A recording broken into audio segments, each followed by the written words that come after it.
La vicepresidenta del Consell, Mònica Oltra, ha convidat les entitats del tercer sector a participar en el desenvolupament del decret del concert social. En la reunió amb la nova directiva del CERMI s'han abordat diverses qüestions relatives a aquest col·lectiu de persones amb diversitat funcional.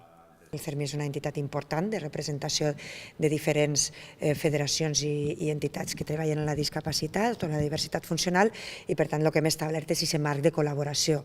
També ens han felicitat per l'anunci d'ahir del concert social i com anem a treballar-lo a través de la participació, que a més els hem dit que facin les seues aportacions, que estem esperant i que ells estan molt satisfets, òbviament, que aquest concert doni estabilitat a uns centres, a uns servicis que des del tercer sector que ells representen se duen a terme i moltes voltes s'ha fet des d'una precarietat i un maltracte difícilment explicable.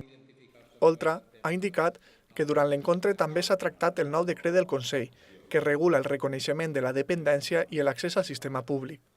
Un decret que estarà llest en els pròxims mesos.